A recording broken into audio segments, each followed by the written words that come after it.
Yes! What is up, everybody? And welcome to another episode of the Qué Golazo podcast.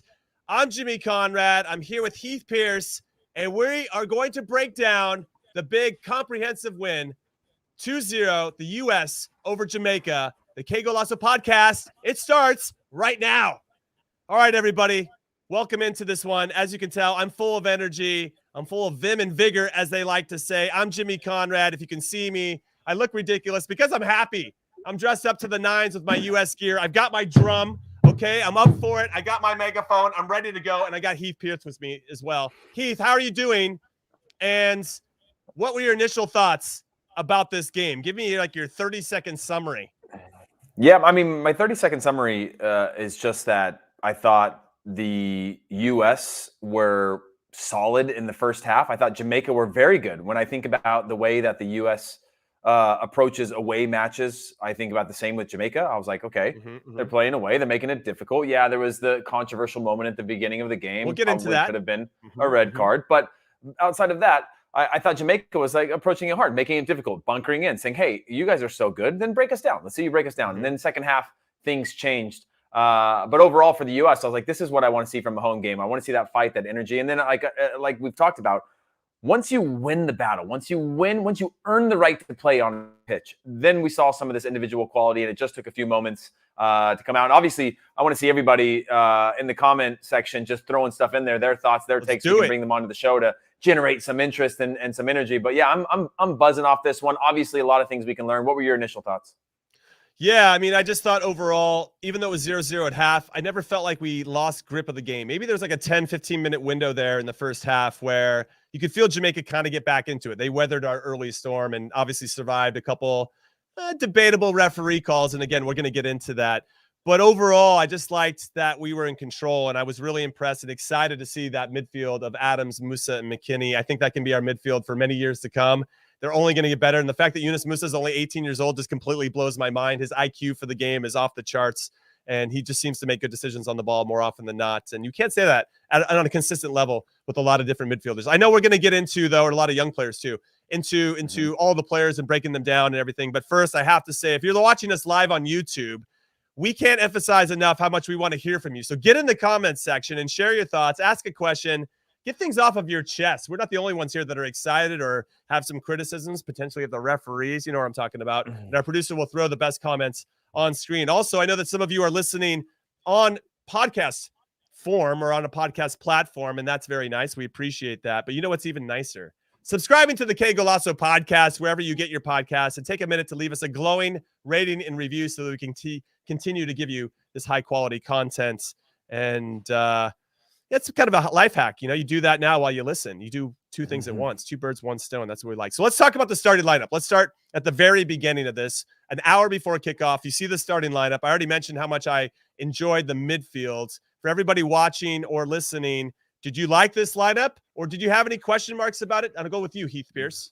Yeah, I mean, honestly, the only question mark that I had, and this is me being overly critical of the game, looking for things that I think we need to improve. I wasn't that impressed with Robinson at center back. I thought that there were a few times that he didn't get pulled. He got pulled out of position. He didn't challenge the initial balls. And again, maybe you think that's because he was playing on the left side instead of the right? Because I feel like he certainly seemed a little less.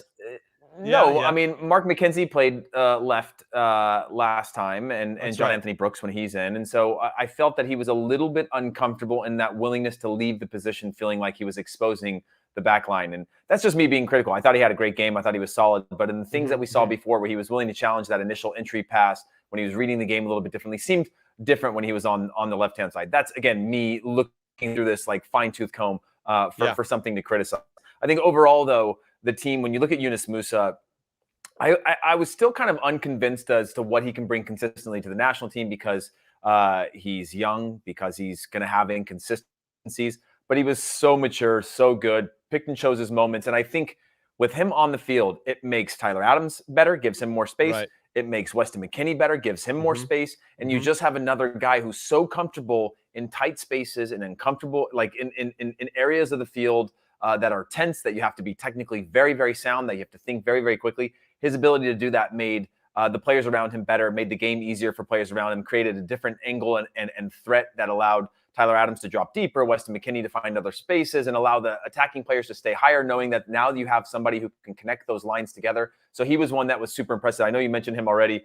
Was there anything that stood out from you, both on a negative side, that you can address in a shorthand type of way? Obviously, I don't want to turn this into negativity, but it's like, no. I also don't want us to think like, oh yeah, we've done it, you know? Right. We're going to gloss over everything. No, obviously, I think we're nitpicking so that we can continue to get better and ask even more of the team, because we know they're capable of it. It's one thing to nitpick and to bitch and all that type of stuff if your guys aren't capable of it. But if you know that they are and they're just not playing to that potential, that's something entirely different. And I think you and I and most of the people listening really can see the potential this team has. And I thought we were pretty good. I mean, overall, I would say, and I want to hear from everybody that's listening or watching on YouTube.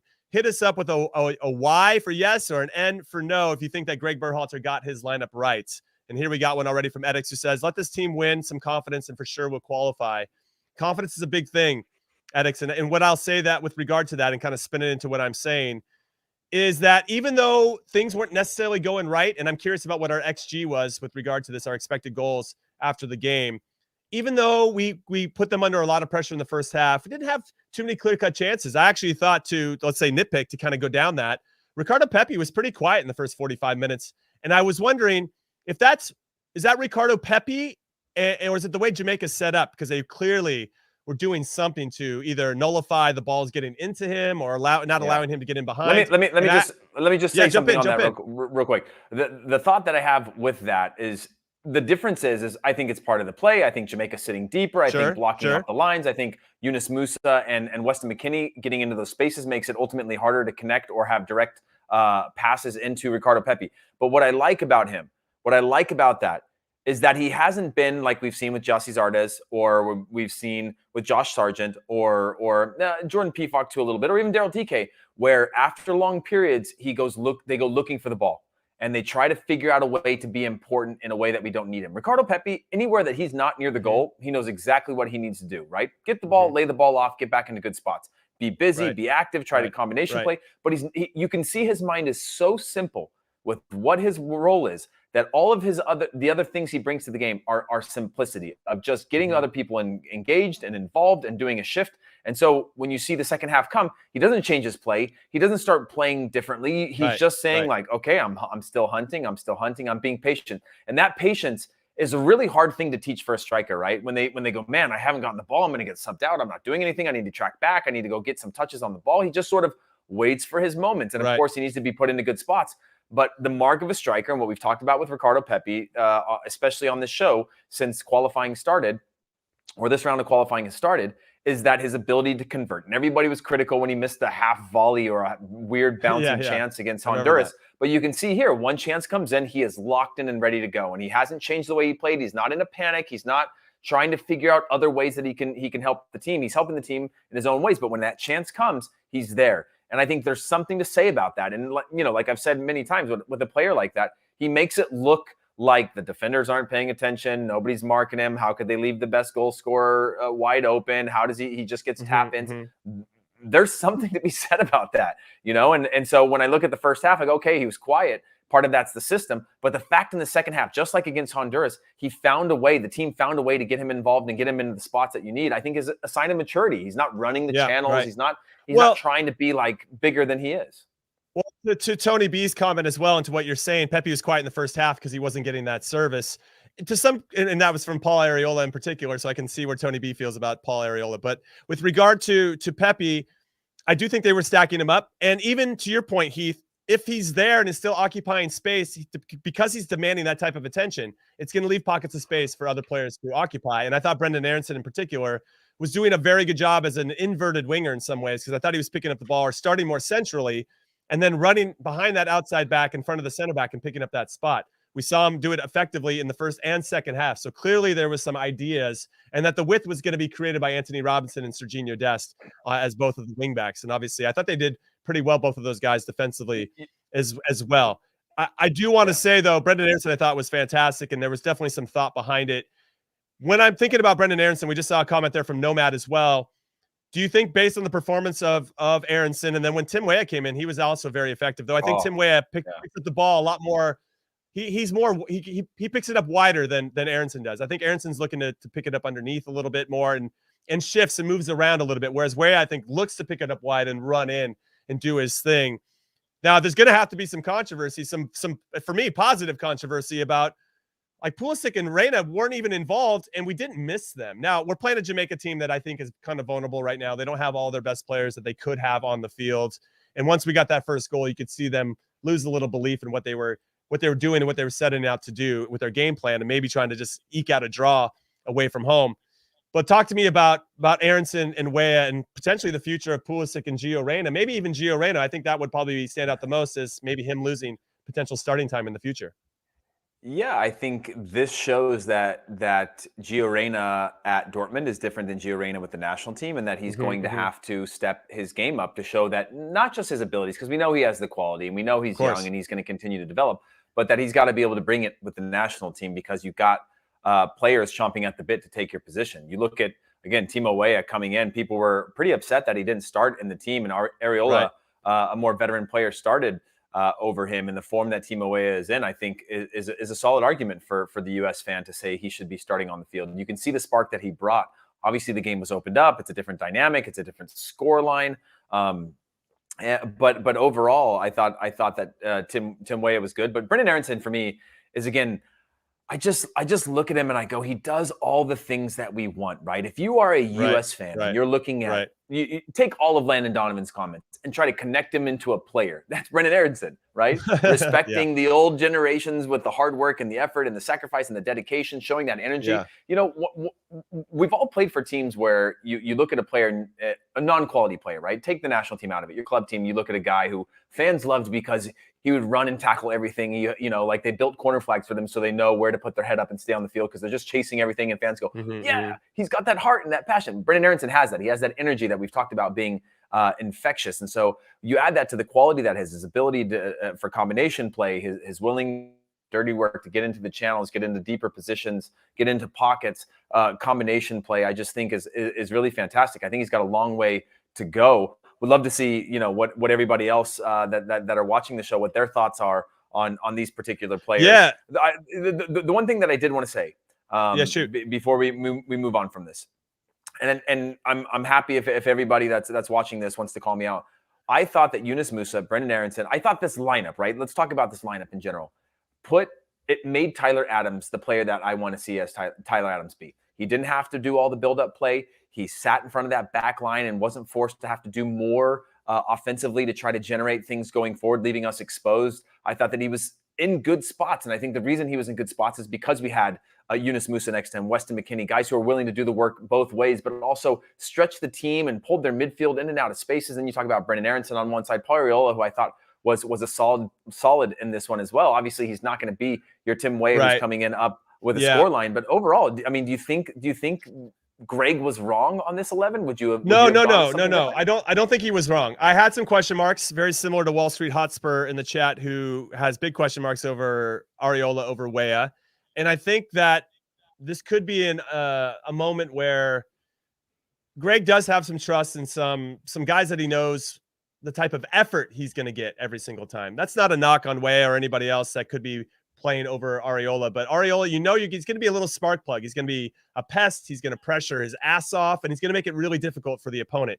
And I think there's something in that. Whereas I don't want Timo Weah to do. I mean, I want him to do it because that might be part of the job, but I don't want that to be his main focus. I want him to get the ball and run at people. Not that I don't want that for Areola, but I think there was some element of that where he was trying to find that blend of a little bit more of a work rate up top potentially. And I'm trying to get in Gregg's head and decide what he wants. And then the other one that Wall Street Hotspur had an issue with was Zimmerman. But I actually thought Zimmerman played really well. I thought his positioning was very good. He won a ton of headers against a player who's 6'4" and Shamar Nicholson, and that was going to be very difficult. He won the headers that he needed to win inside the box when crosses were coming in. I thought he was a solid choice. But he was a question mark for me too, and I'm a friend of Walker's. And I just thought, well, Mark McKenzie played very well against Honduras, especially in that second half that we all look back on romantically, 4 goals and a half. Of course, you're going to look back on it in a great way. And I'm surprised he didn't actually get the start. But now I'm thinking, okay, at some point there has to be some balance of we do realistically have 3 games in 7 or 8 days. And we need to think about what that lineup's going to look like in each particular spot. Even though you and I both came on here and said we have to win the first game and the other ones don't matter, if you're the coaching staff, you still have to take a little bit of that into consideration. And so maybe that's why those choices were made. But one more thing on Timothy Weah, he could be kind of falling into that. He's a great super sub. And when he came on, he was excellent. And he might just starting to be fitting into that role. And I felt the same way about Brendan Aronson. But the more I see Brendan Aronson play, I feel like he's starting to get himself into more of a starting spot. Now, we had another comment about him potentially playing the cam spot. I like our midfield of McKennie, Musa, and Adams because they just seem to complement each other's skill set pretty well. And you let the attacking and the width come from our wing backs or outside backs. And our creative players come from like that double 10 that kind of go inside, inverted wingers go from inside to out. And then you have Ricardo Pepi. And of course, Musa had great running to play the ball at the desk that led to the first goal. And you have McKennie that can sprinkle in his attacking prowess as well. But I like that midfield 3, and to maybe add another attacking player with Aronson there, I think would throw that off and throw off our balance. So my question to you now is, let's pivot to Weston McKennie in particular. He had a pretty solid game. Didn't swing one way too hard or the other, but he did his job. Do you think he's done enough now? Do you feel like we've now moved past that issue that he had in the first qualifying window? Yeah, certainly. And I think he actually went about it the right way. You know, an immature player would have tried to prove in a lot of ways that they are past that, right? Tried to do too much, tried to show that they can carry this team on their back. And again, because of the quality of the other players and the way in which we played, and the fact that, you know, we talk about this a lot, Jimmy, 7, 8s, and 9s you want on the field, right? You don't want a 4 and then a 9 or 4 and then a 10. Like, give me 7s and 8s all day long. And I thought Weston McKennie fit and we had that today. We had that today. Because we had some of those other players that were at that 8 or 9 level, so that he just had to play a role. Tyler Adams just had to play a role. The game was pretty simple for both of them, but I think Weston McKennie did a good job of just trying to get into the game, combination play, pick a few moments to get forward. I thought he was relatively quiet, but on a night like this, I thought that he was good in transition. I thought his effort was good. I thought his mindset was good. And all of those things, I remember looking back on our own experiences playing in qualifiers and things like that, that being enough if the mindset is going to be right. You know, if you have other players around you that are going to have a top-level game or carry the team or get the goals or create the goal-scoring opportunities, I think we're showing that, okay, we can be a little bit more balanced. If we can get a Ricardo Pepi that's on, and again, we're talking about the second half. Even if Ricardo Pepi doesn't play, by the way, I do want to say that if he's a super sub, that makes me happy. If Timo Weah is a super sub, that makes me happy. If Brendan Aronson and him swap, and now you have Brendan Aronson off the bench, I'm happy. It makes me happy. I'm happy. Yeah. Like there's these players now that you have that have this spark, this ability to create moments and to create advantages for the team. If you're Ricardo Pepi and you're like, okay, let's go with Jordan Pefok or let's go with something different. We're going to have Josh Sargent scrap for this one. And then you know that you have a guy who's a pure goal scorer that can come in late in games and knowing that, you know, if you're going to put this guy into a good spot, he's going to score. I think he's showing that ability to say, hey, these moments I am dialed in to be able to do that. So I think it's important. But to go back to the point on Weston McKennie, I think, again, completely solid performance. Would I love to see him do more? Absolutely. Absolutely. But I look back at those moments and say, what could he have done more? When you have players that are doing their job, we no longer look for Weston McKennie or Gio Reyna and Pulisic and say, do something, because you have everybody. It was a little bit more doing, doing something. And I think that takes the pressure off these guys to just have good performances, be a leader in a different way. We don't, okay, maybe you score a big goal in a big moment, but we don't need you to turn through players and do step overs and be Mr. Creativity, which I think we've seen him try to do and take on that responsibility. He did it in this game as well, where he had a chance to play simple and he ended up beating somebody and it led to a chance, but it was still, he kind of fell into that mold. But I mean, you got to let Weston McKennie be Weston McKennie, right? I mean, if you don't give him that opportunity to be creative at times, he's going to get bored, I think. And we don't need that guy being bored with free time. What's your take on Weston? And then I want to get your take on Sergiño Dest. Is that enough what he did today for an away game? Is it good enough for a home game? I mean, I want your take on those two guys. No, I think that to your point, if you have enough players that are doing their job and he doesn't have to overextend himself and he can play kind of within his own game, now that he maybe can sense that I don't have to do everything, then he can be a better version of himself in that part of the field. Now, again, as a caveat, I have to throw out there that once we scored that first goal, Jamaica didn't look the same. They got tired. And then it's a little bit harder to judge our players. If that game had gone 0-0 a little bit longer, maybe we see that heroic quality of Weston McKennie come out, but he didn't need to draw into that and, take over a game and try to do it all by himself, which is not necessarily what we want, but we know that he has a tendency of doing it. He did it well in the Nations League final against Mexico, scoring a header on a set piece, with 10 minutes left to go, which obviously got us into extra time. We ended up winning it. So he has those moments, but if he can just pick and choose when those moments are needed. So going down to Panama, I'd love to see him back in the lineup. I want to see, we're going to struggle there a little bit. We're going to suffer. I don't feel like we suffered too much in this game. They didn't really have too many clear-cut opportunities. Maybe for 10 minutes, there were some times we had to figure out our team shape, but they never really established a rhythm, really put us on the back foot. So it's hard in some ways to judge us against the worst team in CONCACAF right now. So I take that with a little grain of salt. Nothing to take away from his performance. Sometimes you want a good, solid performance from one of your center midfielders where they're just doing their job, doing the simple things, keeping the ball moving, and allowing, especially when you can see another players taking over the game, giving that player the ball, right? You've played enough, Heath, that if you've got somebody who's feeling it and you can sense that they're feeling it, dude, you don't even worry about doing extra. Just like give that guy the ball. He's got it figured out, and I'll go support him the best that I can, whether I have the ball or whether I don't. And I thought McKennie was good in that. Now, with regard to Andrew Campbell had a comment about he thought Tyler Adams was on fire and McKennie was decent. To your point, again, Tyler Adams just had to worry about being the best Tyler Adams. He didn't have to go sideline to sideline to make plays or to cover for other people. He only had to stay within box to box, right? The width of the box, which is where you want your CDM. And I thought he was quietly good as well for all the same reasons we're talking about. So there was a lot of impressive performances. I think what Gregg Berhalter got right with the balance of the team was good.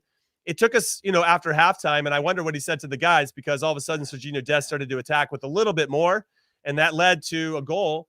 Nice little combination with Yunus Musa, who also took the space in front of him to put Jamaica on the back foot. And Pepi does well to find some space as he does. And Pepi makes his mark. We all make our mark. And that's the second game in a row now that we've scored right after halftime. And then our confidence just takes 3, 4, 5 giant steps. And I think part of the evolution of the team is, can we replicate that mindset right from the get-go? Why do we have to wait for a goal to start to feel that good about ourselves? And that will come with age as these guys get into our prime. And as I'm just going to say it, we're going to win the 2026 World Cup. Imagine these guys in 5 years. They're going to be unbelievable. So I'm excited about this team, Serginho Dest included. I thought he was very disappointed at that right back position.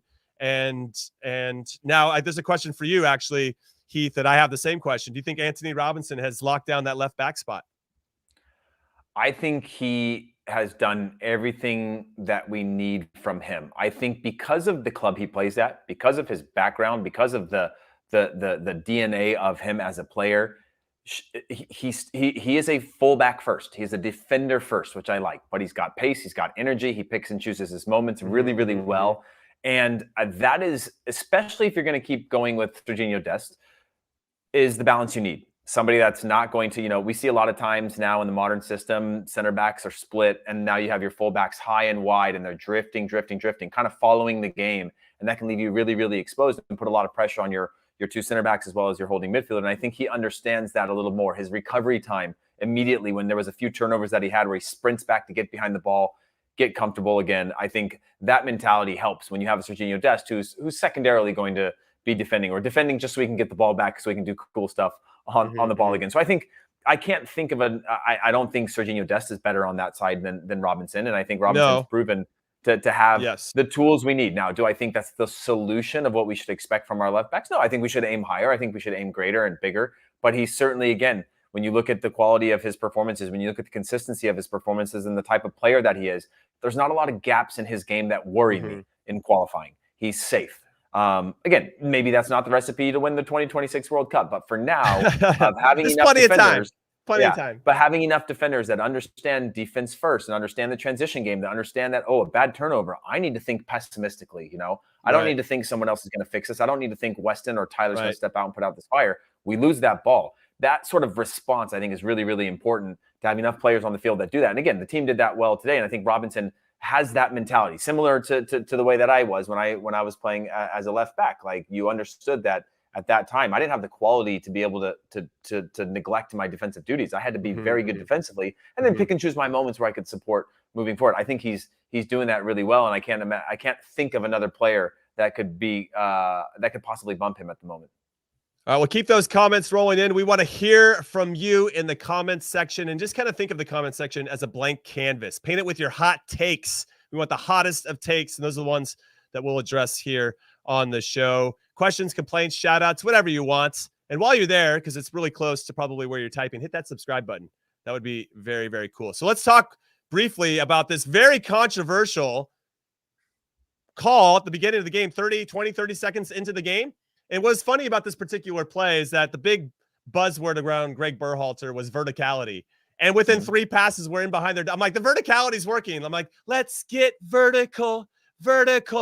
Come on, let's get vertical. And we did it. And I was like, that should have been a red card. The fact that the referee swallowed his whistle, and we don't have VAR, by the way, because there's some stadiums around CONCACAF that can't afford it or don't have the infrastructure. So if those stadiums can't do it, then we can't have it anywhere, apparently.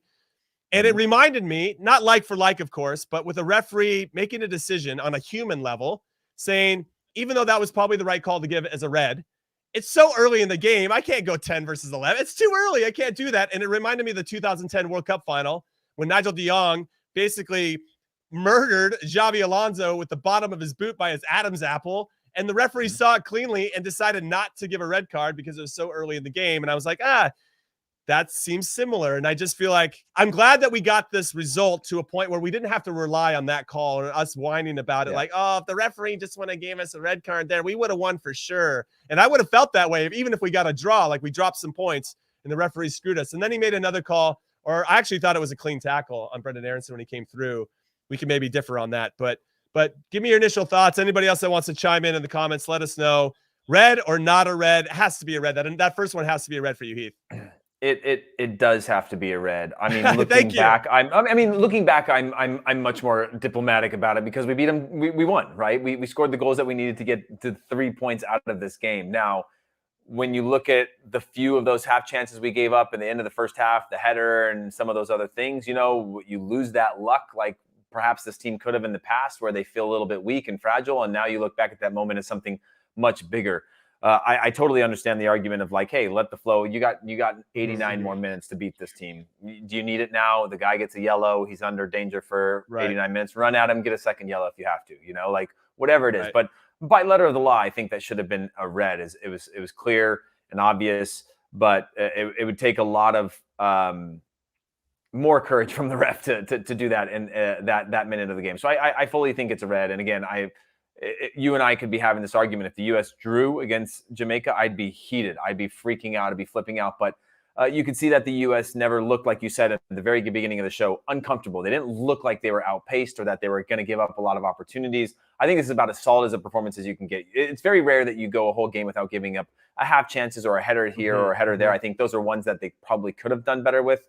The few moments, especially towards the end of the game, they got another chance, Jamaica. But overall, I thought it was a solid performance from start to finish. By the way, people are going crazy about Sergiño Dest, right? This is probably our most polarizing figure in the team in terms of the quality, because again, this is a character trait. This is who he is as a player. You see the creativity come out. You and I have played with players, most notably. What was it? Ryan Smith at when we were at Chivas that came in. Yeah. That's right. Just unbelievable on the ball, right? But with it came, okay, if he beats him the first time, then he's probably going to try to beat him every time, and he's going to turn the ball over. But if he doesn't, he might mix his game up, things like that. We played with plenty of players that you go, okay, you've done it, right? You've beat him once. You don't need to go back and beat him again and mix their game up. I think those are still elements of Sergiño Dest's game that bother me where, again, we saw his little clip in. We see some final product from him. And on a day like this, you're like, okay, it worked because he set up the goal. But on other days when it's not working, when you saw the time where he did the couple step overs, did a little bit too much, ends up falling on the ground, and then that's what led to his injury. Moment. Yeah, that's what led to his injury. But those are the moments that we saw in the past where you go, man, like just simplify the game, time and place. And again, we're talking about a fullback that starts regularly for Barcelona, and we're being critical of that. And I don't know, I feel uncomfortable being critical of that. But at the same time, I'm thinking about some of these harder games and more challenging games where if he doesn't get the call or if he's not fully on doing the things that he does at the top level, those turn into counterattacks against. Those turn into a broken flow within the team. The players not knowing when and where he's going to pass or combination play. I did think his combination play of predictable passing earlier on and 1-2s that lead to things. Again, the 1-2 that led to a foul in that same spot earlier before he got injured was, again, a wall pass, gets it back, takes his touch inside, ends up getting hit on that play, drawing a foul right at the top of the box, which he then takes the free kick. Those are the things that I really enjoy about it. But I sometimes wonder, is he mixing up his game enough as well? No, I mean, there's been some shade being thrown in the comments right now that Barcelona are a mid-table team now, and Dest is average on a mid-table team. That's a lot to unpack there. I agree with you, though. It does feel weird to, in some capacity, criticize this guy because obviously he's playing at a high level and against some of the world's best players on a regular basis. That said, the only time I watch Sergiño Dest closely, I like that he goes forward. I like that he has the confidence to try things. I think sometimes, especially when I look at some of our younger players, or at least over the last 5 or 10 years, we're very structured. We're very cookie cutter. You know, we get it. We play it wide. We go support the play. And we don't necessarily have some of that sauce that I think you and I both like. But to your point, there's a time and place to show off that sauce. And so he tries something on the sideline. He's in the attacking third. If he loses it, I don't actually really care. We have the players that, because at some point it is going to work and we are going to score because of it. And I don't want him to lose that because of, you know, some criticism from two old has-beens like you and I. But I will say, when I watch him play, it's more about his defensive prowess. Very similar to what you were saying about Anthony Robinson. If we're going to have success at the highest levels against some of the world's best national teams, he needs to be so switched on defensively. The one time that he had maybe his biggest test of his career was against Kylian Mbappe and PSG at the Camp Nou in the Champions League 2 seasons ago. And I think Mbappe hit for a hat trick. And not all the goals were his fault, but that's his guy. That's his space, you know, and you have to own that space defensively. And because he was getting so beat down or having been so pinned back because of Mbappe's positioning and obviously his confidence and quality, he couldn't go forward and do his thing. So on those days that you're mentioning, Heath, when he can't get forward because they're playing against a team that's pinning us back, he needs to be nails defensively. And I saw him actually make a pretty good header back post on one of the crosses where he put himself in a good position and he bravely won the header. And if I see more of that, then of course I'm going to want him to play. But DeAndre Yedlin also has this as a bit of a vulnerability in his game where he's still a liability at times in that position because they're not switched on or they don't have good positioning or whatever it may be. Shaq Moore, I think, does have a big opportunity. We saw him come in. If he can be kind of lights out in that area, maybe he's a guy we start when we know we're playing against a team that is going to have majority of the possession, and we're going to need somebody there to really lock it down. I don't know. I still feel like, which is really odd to say, Heath, and for everybody else listening and watching, that right back might be our spot where I don't think it's completely locked down yet. And for us to say that with a Barcelona, outside back defender player on our team is crazy. Whereas everything else, I think is starting to shape up. And I know we have some question marks with regard to center back maybe as well, because John Brooks, when healthy, do you leave him out? That would be crazy, but if other guys are playing better, then that's the way it goes. It's the national team. And the guys that are in the best form are the ones that need to play. Yeah, I will say this before we jump back to some of the VAR and the red card comments, because again, the comments are heating up on that, and so would love to circle back on that for everybody to be able to engage on it. But one of the things that I really liked, and I was thinking about this during the game because Yunus Musah had a great game as well, is I remember in this national team traditionally, if a good team presses us, right, we play a square pass to a back pass to a square pass, and then 4, 5, 6 passes down the line and a team traps us, we're dumping it, right? Whereas when I look at a player like Sergiño Dest and Yunus Musah and now Weston McKennie and Tyler Adams, the way that they were playing 1-2 touches in tight spaces, little flicks over each other, that comfort in that technique. Now, that was against Jamaica, and Jamaica are not very good. So I want to take that with a pinch of salt. They also played that game at home. So there are factors that play into their ability to do that. But to know that when we played a few square passes that we weren't just looking to dump it, and know that there was a player like Sergiño Dest can open up his body, drive inside to break pressure. Yunus Musah, more than happy to drop back into tight spaces and lay it off to Tyler Adams, who's now looking for Weston McKennie, and we're out the other side. That comfort, I think, is really reassuring for me to know that we have these quality players. And when those players are on, it's unbelievable. My worry, again, is when you don't have all 3 of them on, or the rest of the field is disjointed, we now start to skip those lines. And I was just impressed with the ability like a Sergiño Dest to know that when he gets a square ball and we're under pressure, he does have this rare X factor to be able to break pressure individually, which is world class. And when you can break pressure individually, knowing you have a player that's looking at his first man going like, oh, I'm going to get past you. It's the next thing that he needs to be able to do. If he can connect that next pass when he drives inside, when he breaks pressure on the dribble and things like that, that I'm looking for from him. But it's just a nice quality trait that I don't think we've ever had in the national team, is somebody who gets the ball under pressure, brings it down, looks at the guy in front of him and goes, in my position, Jimmy, when I was there, it would have been like, okay, find the pass. If it's not there, lump it to the channels. We move up, right? What he's thinking about is bring the ball down, initiate the pressure, and bye-bye.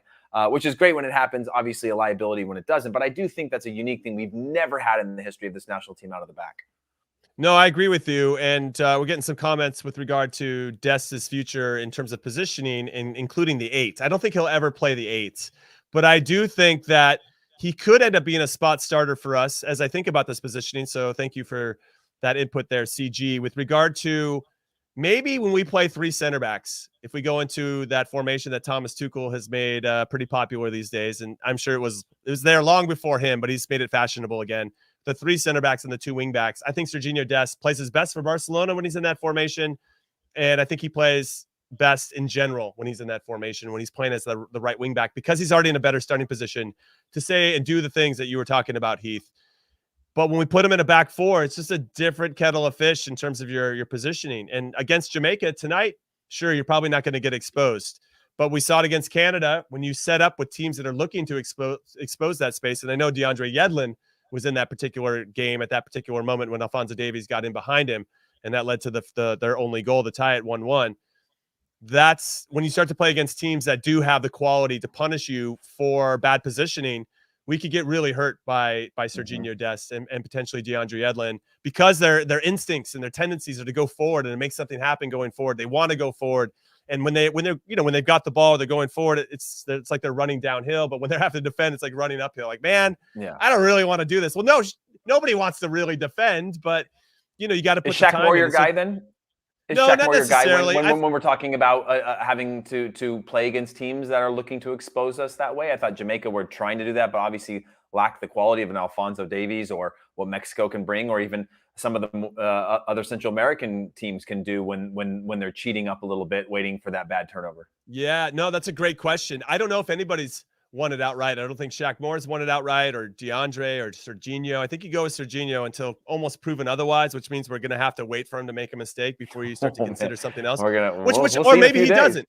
Maybe, yeah, well, that's true. We'll see who starts against Panama, and we'll get into that part of the conversation. We're going to have a proper preview for that going forward in a different episode, but we can touch upon what this means for the team moving forward.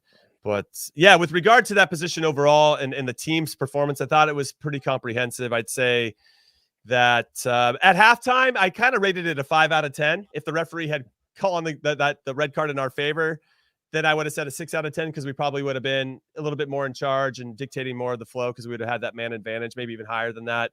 Maybe we had scored, it would have pushed it higher. But the second half, once again, there's something about this team, a second half team. We scored a lot of late goals in the Gold Cup as well. There's something about this hallmark of this team that even if we're down a goal or whatever it is, we're coping with adversity. We're solving problems. Fair play to Gregg. He's clearly saying something that's helping them get inspired and unlocking. Do you think it's a lack of belief, Jimmy? Do you think it's a lack of belief? Do you think it's no? Like, you know what I think like it you is? Get into half and you come out and you go, oh man, like we're actually doing this. We're okay. It's fine. We can settle down a little bit. We don't have to be so nervous. Do you think any of that plays into it? Maybe a little bit. Maybe in that first game against El Salvador, we looked nervous. But I would say outside of that, maybe Canada, we looked a little nervous. Like the first away game and the first home game, I thought we looked a little nervous. And God, maybe even the first and half in Honduras as well. Because now that I think about it, that lineup, we weren't putting guys in the best spots. But tonight, I didn't think we looked nervous. I thought we looked in control and we're ready to go. What this game, I guess in particular, looked like was Jamaica got tired. And then we started to get a little bit tighter and sharper on the ball, making our decisions with a little bit more purpose. And once we got that first goal, you could see our confidence continue to build from there. So, yeah. I liked it. I mean, I thought the second half was a little bit more of a 7.5. What did you rate the two halves? Yeah, I would say 6 in the first half, just because I thought that the team looked comfortable. I think they lacked that killer instinct of finishing those chances off, but they did look like they were probing for a chance. They were probing to figure out where these goals going to come from. Where is the space? They were trying to be intuitive to the game, take what the game was giving, which I thought was, accepting what the game was giving him, knowing that, okay, we found success against Honduras when the ball is wide. So let's get the ball wide and whip it in. It's fine if they clear it out. Let's try it again. Start to pull their players in and out of their spaces, make them uncomfortable. And again, I don't think we got Pepi into the best spots in the first half again. But as soon as we, if Jamaica goes into halftime and go, hey, we got to get more pressure on the ball out wide, or whatever they were talking about, trying to neutralize some of those half chances that were coming. Well, now guess who's got more space in the middle? Your striker, Ricardo Pepi. I'm speculating on what they talked about, but one of the things that I think they were dealing with is like, hey, we're giving up wide crosses. That's dangerous to do for another 45 minutes. Let's release players. Let's try to push players out. Let's try to blah, blah, blah. Or maybe overthink about it. Like you said, you add that to the fatigue. We wear them down. I think that is in itself a tactic that works when we saw against Honduras, when we wear these teams down and we continued to kind of probe at these things. And I thought the intuition of the game was really good. Second half, I would say, again, 7.5, maybe even an 8 at times in terms of just that willingness to go after it and know that, hey, this is 3 points. I go with understanding the time and place and say, we need 3 points in this game to take that risk. Serginho Dest to deliver on something that we've been highly critical of, which is his final product at times, knowing that, okay, it's unbelievable to have a final product like that. Yeah, it's a little clip in and it's tough, but you and I both been in those positions. It's easier said than done, right? To clip that ball in, easier said than done for Ricardo Pepi to get into a spot free and then finish it with that type of mentality. So overall, I thought that, that willingness to keep going is worthy of an 8 in this game. Yeah, we're seeing some comments as well. Came out fast, but slowed down hard before the half. Give it a 6. I think a 6 is a fair rating in the first half. Second half, I think an 8. I thought we managed the game well in terms of, okay, we're at 2-0. We don't have to necessarily go after it. Seen some 7s in there as well. There is an issue, and I'm just going to say it really quick, and then we're going to take our first break, and that's more for podcasts than it is for YouTube. But I just want to say for the record that there are times when we just need to put our foot on the ball and make the other team chase us. At 2-0, we're still pushing for that third goal. And instead of letting that third goal kind of happen, does that make sense? I feel like I'll use Barcelona as an example. They'll poke and prod, or at least the prime Barcelona, not the current one, where they'll poke and prod, they'll keep the ball, they'll wait for the passing to lanes to open up. And instead we're always, sometimes, I say always sounds very dramatic, but we're always trying to, I said it again, but trying to cram that square peg in a round hole when it's not necessarily on. And just let the game, just whatever the flow of the rhythm of the game is, just play into those pockets and get it and play it and move, get it and play it and move. And sometimes maybe we're just so eager to try to score that when we play those big teams, when they give us those moments to maintain the rhythm of the game and the flow, because every team, all the big teams will happen. Can you turn that 15 minutes that they're going to give you into 20 or into 25, so they're not chasing the whole time and making them chase, I think is really something to consider. Well, really quick on the standings, I just want to say the U.S. has 8 points now after 4 games. I think we happily will take that. And Jamaica, unfortunately, only have 1 after 4 games. I do want to offer some sympathy for the Reggae Boyz because Mikel Antonio pulled out at the last minute. They're not going to have any fans for their home game against Canada coming up, which is unfortunate. So this was a big window for Jamaica, and they're not starting off on the right foot, and they're missing some key players, and it doesn't look like, I'll say at this moment, like they're going to qualify for the World Cup, which is a shame because I love when the Reggae Boyz are invited to the big enchilada and having a lot of fun. All right, we're going to take a quick break on the podcast, but when we return, we're going to continue to get into this big game and, of course, look ahead to Panama. All right, everybody, welcome back to the show. What's up, YouTube? Thanks for hanging out with us as well. I'm Jimmy Conrad, your favorite former U.S. men's national team player, alongside your second favorite former U.S. men's national team player, Heath Pearce. And we are excited about this performance overall. Everybody in the comments saying a 7-8 performance overall against Jamaica. So lots of positivity, but now we head into a tough game against Panama, who are doing very well so far. Honestly, my surprise team in terms of that first qualifying window of how well they played. They should have beat Mexico on that third match day of the qualifying window, the first one. They didn't make it happen, but you can see they've got something special about them. Are you worried about this game at all, Heath Pearce? I'm not. I mean, yeah, I certainly am. I think the 3 points here at home after this game changes my perspective. I think that changes the dynamic as well in the way in which the team approaches it, right? We still got a lot of young players. You go down there and like we talked about, I think one of the genius things they did do is like take the points out, take 7 points, 9 points as the number of the players were talking about what the goals were for the first round. And obviously the U.S. fell short of almost all of those that the players were stating and focus on one game. So now you get the 3 points there. You start to go, okay, we're well on our way. We don't need to look at this as this like holistic view of this window. We take one game at a time. We got 3 points now. Okay, so Panama starts to look like a 1 if not 3 instead of a 3 if not 1, right? And saying we need 3 points, but we'll settle for 1. Instead, we're saying, well, we need 1 point.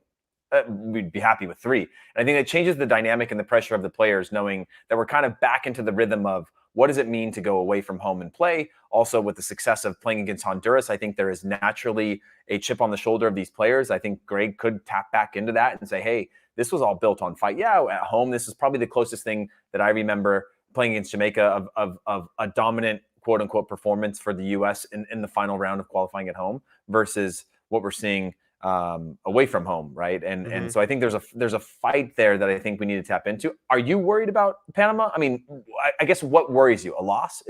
Is the loss? No. Actually, a loss doesn't worry me so much. Other than that would allow Panama to gain 3 points on us. I guess it's just a matter of who we're going to start. Obviously, there might be some players that aren't going because of travel restrictions. So we might not see a Yunus Musa and Weston McKennie in midfield. I don't know if they're going to be allowed to go down to Panama or what the decision was made with regard to those 2 players in particular. So that is interesting. And then you take into consideration that Panama is currently playing right now against El Salvador. It's 0-0. You have Mexico and Canada are tied at half, 1-1, and Canada has more shots on goal and more possession at Azteca. And if that result stays the same, then we actually would be on top of the table on 8 points. Yeah, so Tata out. I mean, I assume they're going to get booed, but Canada, I'm telling you, are very impressive, and I thought they played very well against Mexico in the Gold Cup semifinals, and they don't seem scared of Mexico. So we'll see what that next 45 looks like, but that is a beast of a game. So we'll obviously keep our eyes on that. But with regard to Panama in particular, I just think they're well organized. I think they're well coached, and I think they got players that are buying into the system, and I think you can see it. And when you have, and you've been on teams where when the players don't really buy in, it just can't really ever reach, because you're like, this, or maybe sometimes there's systems in place that don't fit the players, and you can sense it, but you just got to do it anyway. And it doesn't feel, it's not fun because the coach hasn't figured out the right formation or the right tactics to really utilize all the skill sets for everybody that's out there. And I think Panama is on the opposite of that. I think they have it pretty dialed in, pretty figured out, and they're going to be a real tough test, I think, for any team that plays them this qualifying phase. Now, I guess my question to you and everybody else in the chat, and I want to hear from you, do you think there are going to be any changes for the Panama trip? I think, of course, there's going to be. I think Gregg's got now thinking about all 3 of these games overall. Who do you think should start? And let's start with up top. It seemed like with Ricardo Pepi coming out early in this one, and I hope you guys like my light show I've got going for you if you're watching on YouTube, by him coming out in the 67th minute, even though he was probably on a hat trick, I could see him getting the start again. Brendan Aronson came out as well. I think he's going to get the start again. Do you think there's going to be any significant changes? And if so, where, Heath Pearce? I missed a little bit of what you're saying there. I got kicked off. My hotel internet is on a 24-hour clock, and it kicked me off at the 24-hour mark, and I had to pay for more internet. Well, I know you're in Austin right now, which is awesome. Yeah. So basically, I was asking about the starting lineup. Yeah. Well, the starting lineup for Panama, do you think Ricardo Pepi and or Brandon Aronson will continue to get the start, and that's why they came off early in this one? I certainly think it sets you up for that. I think you also just say, hey, I got the most out of these.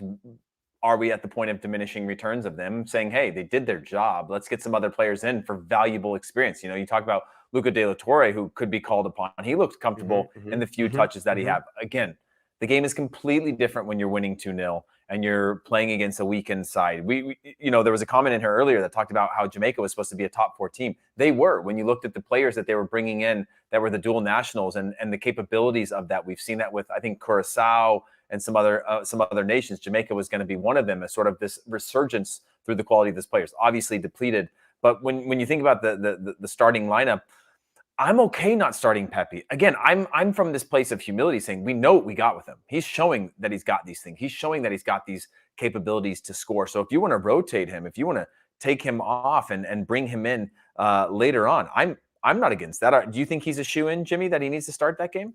Like, I'm happy to bring him in the 60th minute or a second half if it's not working, instead of putting the shoulders on him where you can almost get in his own head or you build his ego too much. I mean, it's a away game. You can scrap and fight. What's the difference between what he does in the first half? He's a second half guy for us right now when the game settles. And again, sometimes it takes a while to get into a game. No, of course. Do you think he's a sure starter? I don't know if he is for sure. I think it depends on what Gregg expects out of Panama in some ways, where you could come on and be the fresh legs to to kind of join the attack in a different way. So maybe you do throw a Jossie Zardes or guys that are just going to kind of tire out the Panamanian defense, or maybe you go with that experience away from home, though we saw that our younger players don't really care where they're playing. They can still go out there and perform. But Panama is going to be crafty. And to one of the comments that I saw and something we've talked about in previous podcasts, how are Panama going to come out and play? Are they going to come back and sit back like Jamaica against us? Or are they going to actually try to go toe-to-toe? I kind of want to see them go toe-to-toe with us just so I can see what our team looks like when they give us some space to play in behind, because we haven't really seen too much of that. Canada sat back. El Salvador sat back. Jamaica sat back. Honduras sat back until they couldn't do it anymore after we wore them down in the second half, and that's where we really exploited them. So if I'm Panama, I probably wouldn't try to go toe-to-toe with us. I think we would outplay you, frankly. I just think we've got guys that are good in 1v1 situations and can get out of tight spaces. And I think sitting back's probably the right way to go. Maybe it's the environment. You want to have other guys. I don't know. I feel like we've gone through that. That was more of the narrative for the first qualifying window for a lot of guys that were getting their first caps in this type of environment. And in this, it's not Gold Cup, it's not Nations League. It's Gold Cup. It's World Cup qualifying away from home, which is a different beast, as we've talked about. So I do think there will be some tinkering, but I think it's really going to be predicated on who's available for this game and who isn't. Which European-based guys aren't going to be involved in this. I would love to see, frankly, just to put my name out there, and anybody else wants to chime in, including you, Heath. I would love to see Chris Richards get 90 minutes if he's going. I want to see him partnered with Miles Robinson, if possible. That rapport that, though I thought Walker Zimmerman was very good, he just texted me, by the way, which is cool because him and I, yeah, I'm flexing on everybody. I'm talking with Walker Zimmerman, but I was excited about how he performed today. And if he wants to continue to roll him out, I thought he was very good. I thought his positioning was excellent. And you can sense his leadership, and you can see he's communicating out there. And sometimes our younger players, I think, and I'm assuming still, but they seem a little quiet at times. And that's something that obviously has to change. So yeah, it's pretty wide open. I don't know. Maybe Matthew Hoppe becomes the number 9 in this one. That would be great. He didn't get to play any minutes today, so maybe they're saving him for this game in Panama. Lots of question marks, and I do think we're going to see somewhat of a rotated squad, but I hope it's not too many players, because I like when teams, even when I wasn't in them and I had to be a super sub myself, or a sub not even super, where it is important to kind of have your core players continue to get run out after run out so that we can build that rapport and trust. Because once you start to play and actually get into the World Cup, you have to make your decisions so quickly. You have to know exactly what everybody around you is going to do in every situation. And you don't just do that by happenstance. It's because of repetitions of playing next to each other. Yeah, here's a question for everyone. Pepi or Zardes? Throw P into the comment section if you think Pepi. Throw Z for Zardes. I want to actually rally these up, and if you spam us, whatever. I'm truly curious of that. Obviously, I think Pepi's a better striker. I think Pepi has more upside. I think he has more future upside. But then I look at Zardes and I go, well, I know what I'm going to get from him. And he knows the job that needs to be done playing in this away game. Again, going into that third game, I'm thinking differently about, how can we get a Busio on the field? How can we test some of these other players? De La Torre coming on. Do we change our back line? But for this one, I like the idea. And again, guys, we're going to do a full preview of this matchup coming soon. But I like the idea of a Hoppe. I'm not worried about a Hoppe playing in an away qualifier because of the mentality that he has. And if he's not working, if he's attempting things that don't work, you can make a change and bring in an Aronson if you don't start him, or bring in a Tim Weah if you're not going to start him. So I like the idea of taking a chance on those types of things, knowing that you're getting a like for like in terms of the energy and the mentality that goes into the team. But for other guys, I'm not, oh, now we're actually getting spam. I shouldn't have brought that up, but yeah, I'm interested to see how this pans out. The P's. I like that. But yeah, I mean, is there anybody else, Jimmy, that we're leaving out, that we're overlooking as somebody that deserves a shout based on their club form or something like that? Well, Busio is the one that I think jumped out at us. That was somebody you thought potentially might even start this game against Jamaica, and he didn't. And we saw the midfield that I'd like to continue to roll out. I guess when I think about kind of building that rhythm and rapport, that Musa, McKennie, Adams, the MMA, as we're going to call it, was excellent. And I want to see them now in maybe more of a high pressure situation to see how they're going to perform in that. Right. And so we're not going to know. We can't get answers to these questions unless they play together. But Busio, I think, could be someone who is very centrally midfield motivated, I guess is the best way to say it. You can't really put him out on the wing. He's not going to play high. I mean, he's going to be a central midfielder. That's his only spot. So maybe there's room for him there if you thought that Panama was going to let you have some of the ball, because then he could break the lines with his passing or his running or his dribbling, whatever it is. And so that could be one potential option. Or if you wanted to give Musa and or McKennie a rest, or if they're not going to travel, Busio could be a person you start. Christian Roldan has been excellent for Seattle Sounders, you know, and so he could be an option. But I'd like to see Matthew Hoppe for sure. I'd like to see Chris Richards are probably my two players that I want to see a little bit more of. So I don't know. Maybe Zach Steffen. I don't know. Mm-hmm. Yeah, I don't know. I will say this. Matt Turner's been unbelievable in goal. Yeah, I will say this. Interestingly enough, one of the big concerns coming out of the Philadelphia Union with Brendan Aronson before he's sort of become the player that he is look at his build type. Does he have the physical stature to be able to compete and understand where his strengths are, from his center of gravity to how to get around players, how to physically match up with players? And he's now shown his ability to play to his strengths. And similarly with Busio, we saw in the Gold Cup at times him unable to find a way to scrap because he is on the smaller side. But I spoke to Busio yesterday. That's my flex for the day while you're flexing with Zimmerman. and one of the things he was pointing out is that how with things he was been learning since he's been at Serie A, seeing these guys 5'4", 5'5", him having to match up against them in games as attacking players, where like they stiff arm him and throw him to the ground. That ability to use their body, even though they're small, to their advantage, and find ways to be physically present. And he talked about recognizing that as a part of his game he's going to have to learn and develop if he wants to make it to the next level. And I think he's 18, I think, or 19. Like that presence of mind, that awareness of what he needs to do to be able to get better, I think is a really mature thing for a player his age who's now embarking on this European journey. And I think that bodes well for where he wants to go next and the challenges that he's going to have if he wants to play at the international level, because the game's faster, it's quicker. And we've seen at times it's always going to be his crutch when you see him get poked off the ball or not win challenges. You're going to go, oh yeah, he doesn't have the speed or the strength to play at this type of level. And whether that's a stereotype or not, it's something that's always going to be held against him just because of the pure type of player that he is as a quality technical player. And so I think if he can add that game, he can certainly make himself more indispensable in this team, both in Serie A as well as with this national team. Yeah, I see a good comment from ECP who says Busio seems to be a good 6, at least offensively. So he has that deep line playmaker vibe. Yes, like exactly. Pirlo. But the problem there is his defense. 10 on defense, 6 on offense, you know? The Sporting Kansas City, Peter Vermes, the coach there, tried to make him into a 6, and he can do the work, but his instincts, I felt like always more of an 8, you know, where he could go a little bit more box to box. He could kind of pick his spots as to when to join the attack and when to drop off and help the defense. But for him to be the out and out guy that's protecting the back four, I never really saw it. So that's going to be tricky, right? Because he's very good at his position. But if there's another guy that can do a couple other things a little bit better, maybe not as good as him on like the offensive side. Game now. It's a transition game. The game's too fast. And you can't have, like, I played with Juninho, you know, big Juninho, when he played with the Red Bulls for a short time, and he'd come back and split the center backs and get it off the center back's feet, and he could spray the ball around. And as soon as we lost it, he'd drift back up to the 10 spot. And you're like, well, who's going to sit in that hole now?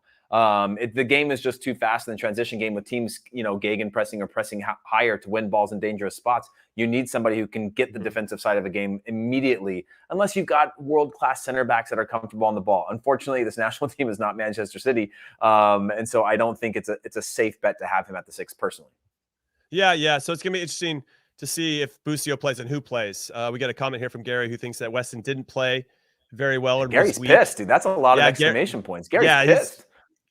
So we talked about Weston a little bit earlier and just thought, okay, you know, maybe he didn't shine like we've seen him shine before, but I don't think he needed to. And so maybe it was a little bit more of a subdued performance from Weston, who has a lot of stuff. I think he's obviously trying to regain the trust of his teammates and the coaching staff and trying to move past him getting kicked out of camp the last time around. So I'm not surprised that he tried to keep it, you know, nice and steady. I thought he was steady and solid, and that's all the team needed tonight. They didn't need him to be a hero, so I thought that was pretty good. So let's talk about this, Heath Pearce. And everybody listening, watching, hit us up on social media if you're listening on the podcast at Qué Golazo Pod, or let us know here in the comments on YouTube. How many points now do you think we're going to get out of this window with 2 games remaining? We already got 3 in the bag. Do you think we can get the full 9, Heath, and everybody listening? I think we can. I said 7. I said 7 before this window started. I still think 7 is still realistic. I think there's still some variables left in these games. I think Gregg will notoriously tinker with this squad. I think we have the quality to tinker with this squad. I think, again, it's hard to not have a false sense of confidence coming out of this game. You played against a very average Jamaica. And perhaps, you know, credit to the team, we made them average. We made Jamaica average, but Jamaica have been average against everybody. There's no hidden factors in that. And Panama have been surprisingly good. We saw Panama against Jamaica, 1-2 passes, ball wide, put the ball in, bang in crosses, and they can win games that way. Jamaica, same thing. They approached this game. They had a couple headers or chances that could go another way. So I think overall, I still think 7 points is the most realistic. I think the team should be approaching this Panama game saying, hey, it's a road game. Let's be disciplined. Let's sit in our blocks. Let's fight like hell like we did in the second half against Honduras. Let's wait for our chances. We'll see what we can get of it. If the ball falls our way, if we get a little bit lucky, maybe we steal 3 points out of this. But fundamentally, we don't give up goals. We're defensive first. That doesn't mean we're going to sit back, but we're going to be united from start to finish in this game. And that could lead to a 7-point factor if we don't open them up or they don't take the risk. And Panama goes, oh, we'll take a point as well. Yeah, we're seeing some comments that if Pepi starts all the games, we're going to get 9 for sure. I love that confidence in Ricardo Pepi. He's got 3 goals in 2 national team games. You got to take it. But our poll here on Twitter, the favorite was 7 points. 40% of the voters went with that, including Heath and I. All right, everybody, make sure to catch our preview of Panama versus the U.S. men's national team, which will be available on Saturday in audio and video form. We recommend consuming both for a full immersive experience, because why wouldn't you? And you guessed it, we're going to go in live after Sunday's game for more fun just like this. Be there with us, and of course, hit that subscribe button before we let you go. So thank you for watching and or listening. Follow the Qué Golazo podcast on Twitter at Qué Golazo Pod. Subscribe to the Qué Golazo page on YouTube and hit the notification bell so you don't miss a thing. And of course, subscribe to Qué Golazo wherever you get your podcasts. Heath Pearce, thank you so much for spending this time with me. As always, it's always fun to cover this U.S. men's national team journey with you. Thank you so much. All right, everybody. Thanks for watching. And USA all the way. Let's go. We're winning the World Cup in 2026. Later. Get the drum out. Get the drum out. Get the drum out. Let's go.